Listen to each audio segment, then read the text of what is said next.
विराजमान श्री श्री 108 श्री परमहंसों के दिव्य पावन स्वरूपों का पवित्र ध्यान अपने मन मंदिर में बसाते हुए और श्री हजूर सतगुरुदेव दाता दयाल जी महाराज जी के सुंदर सुंदर दर्शन दीदार करते हुए प्रेम सहित मिलकर बोलो जयकारा। बोल मेरे श्री गुरु महाराज की जय। प्यारे प्यारे श्री दर्शन से हर दिल को ठंडक पहुंचाई है। सतगुरु जी के घर आने की सबको लाखों लाख बधाई है। बोल मेरे श्री गुरु महाराज की।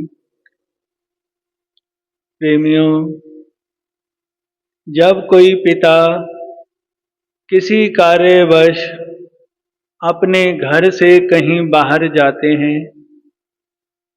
तो कुछ बच्चे उनसे ये विनय करते हैं कि जब आप आओगे तो हमारे लिए नए कपड़े ले आना।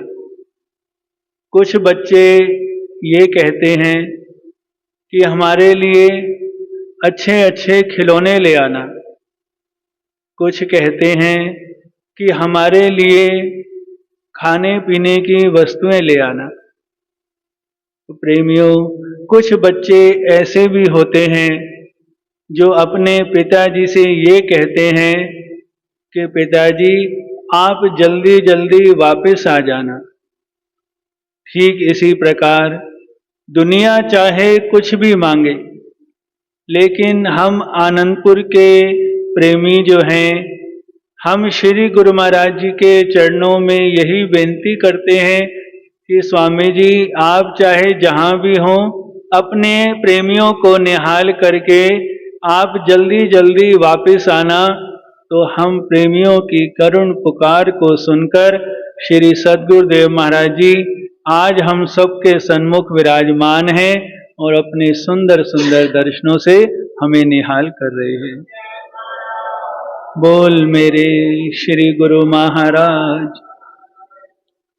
हमारे हृदय सम्राट श्री श्री 108 श्री द्वितीय पातशाही जी महाराज जी अपने वचनों में ये फरमाते थे कि कुदरत की ओर से ये प्रबंध किया गया है कि जीव के हृदय में जो मांग होती है उस मांग को पूरा किया जाता है। चाहे कोई माया मांगे, चाहे कोई भक्ति मांगे, कुदरत की ओर से उसकी हर इच्छा को पूरा किया जाता है। तो सेवकों के मन में क्या भाव होना चाहिए, क्या ख्वाहिश होनी चाहिए, इसका बहुत ही सुंदर वर्णन श्री गुरुवाणी में आया है। पिता कृपाल आज्ञा एह दीनी, बारिक मुख मांगे सो दीना। नानक बारिक दरस प्रभु चाहे, मोहे हृदय बसोह नित चरना। कि एक सेवक के दिल में यही मांग होनी चाहिए, यही अभिलाषा होनी चाहिए कि मुझे अपने सतगुरु के दर्शन दीदार का सौभाग्य मिलता रहे। सतगुरु के पावन श्री चरण कमलों का ध्यान मेरे दिल में हर समय बसा रहे। तो प्रेमियों, इसी मांग को पूरा करने के लिए ही ये पार ब्रह्म परमेश्वर श्री सद्गुरुदेव महाराज जी का रूप धरकर इस धराधाम पर आए हैं। हमारे लिए ये सचखंड जैसा दरबार बनाया है और भक्ति के सरल नियम बनाए हैं। तो हम गुरुमुखों का यही कर्तव्य बन जाता है कि हम अपने सतगुरु की आज्ञा और मौज पर चलते हुए भक्ति के नियमों की पूरी श्रद्धा से विश्वास के साथ पालना करें, जिससे हमारा लोक परलोक भी संवर जाए और श्री गुरु महाराज जी की प्रसन्नता भी हम गुरुमुखों को हर समय मिलती रहे। श्री सद्गुरुदेव महाराज जी के घर आने की, आनंदपुर में कृपा फरमाने की हम सब गुरुमुखों को अपने सुंदर सुंदर दर्शन दिखाने की मैं एक बार फिर से आप सभी गुरुमुखों को लाखों लाख बधाई देता हूँ। बोलो जयकारा, बोल मेरे श्री गुरु महाराज। उठो गुरुमुखो उठो। श्री गुरु महाराज जी का हुक्म है, गुरुमुखो उठो। नमस्कार। श्री गुरु महाराज जी का हुक्म है, गुरुमुखो उठो। श्री गुरु महाराज जी का हुक्म है, गुरुमुखो उठो।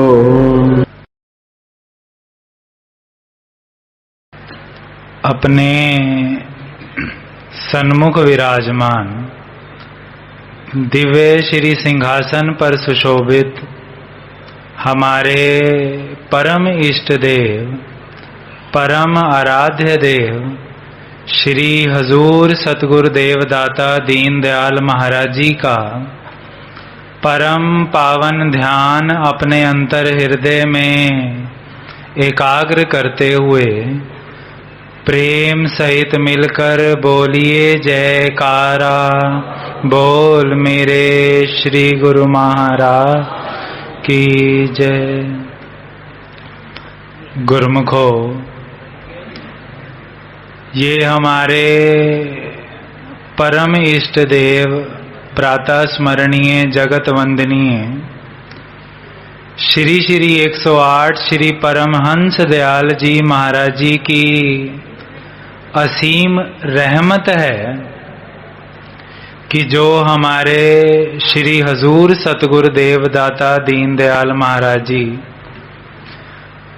अपने प्रेमियों को, भक्ति के जिज्ञासुओं को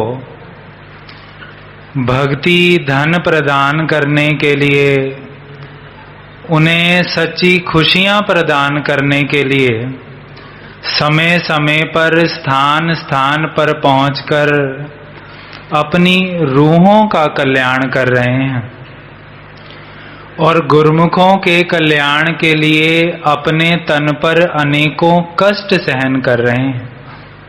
ये सब किसके लिए? श्री सतगुरु देव महाराज जी अक्सर फरमाते हैं कि यह सिर्फ और सिर्फ गुरुमुखों के लिए, उनके कल्याण के लिए, उनकी आत्मा को परमात्मा से एक रूप करने के लिए।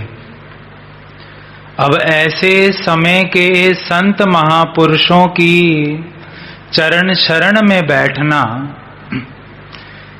ऐसे महापुरुषों के सुंदर दर्शनों को करना, उनके सत्संग का प्राप्त होना, यह कोई साधारण बात नहीं है।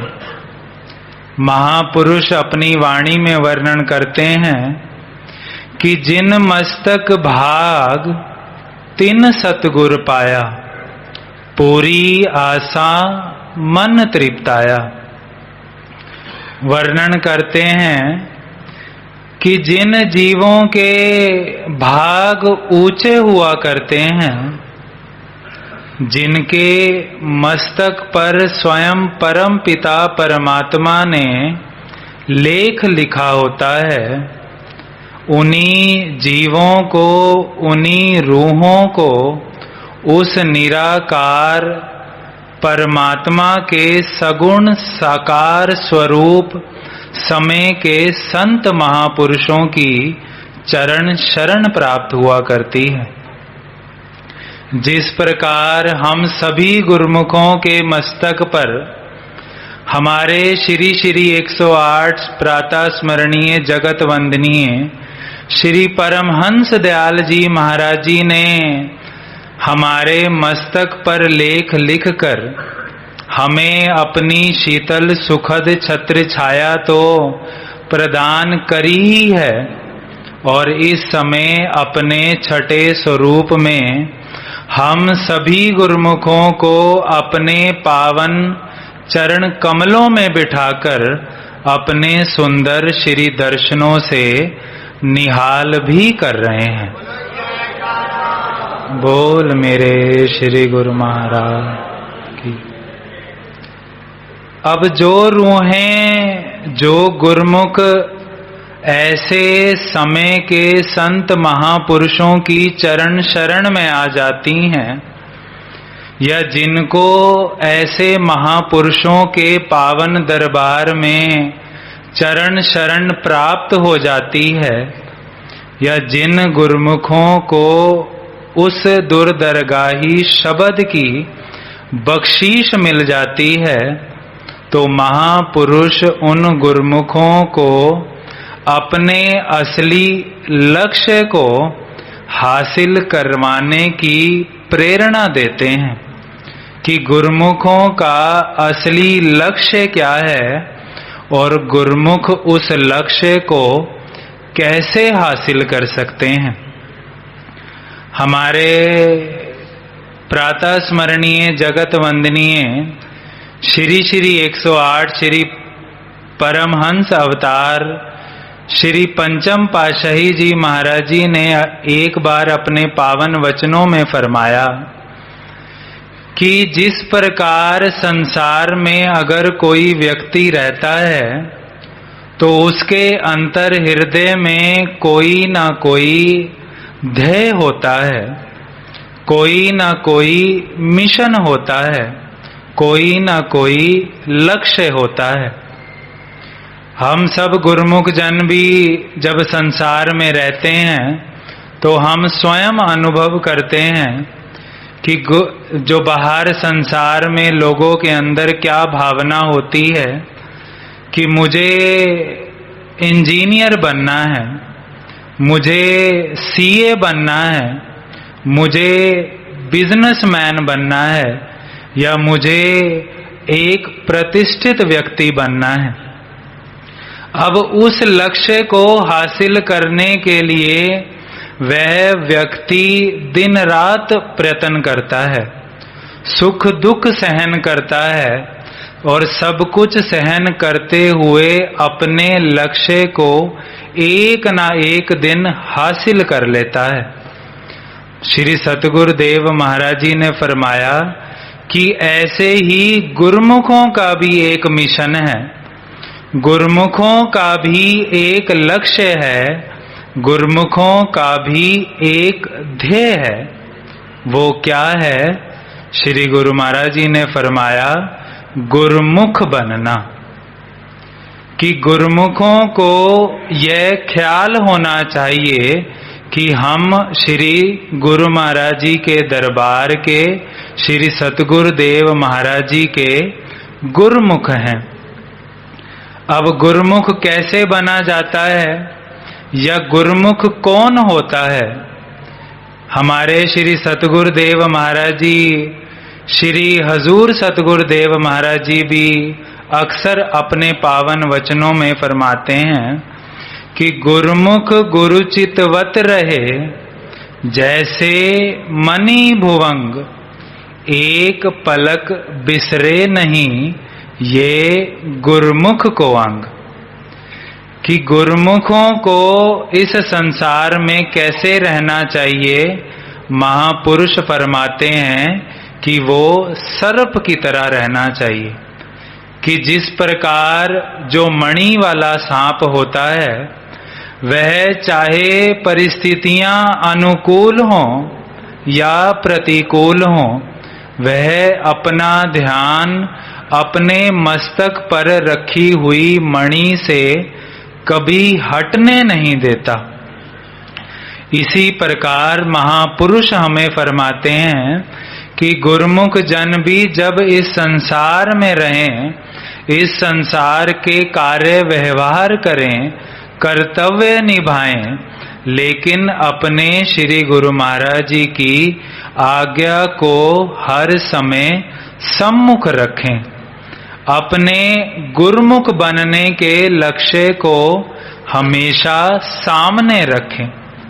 जो गुरुमुख जन इस प्रकार अपने सतगुरु की आज्ञा को सर्वोपरि रखते हुए अपने जीवन में हर कर्म को करते हैं, हर क्रिया में अपने सतगुरु के नाम को जोड़कर अपने जीवन को बिताते हैं तो एक दिन उन गुरुमुखों का असली लक्ष्य गुरुमुख बनना हासिल हो जाता है।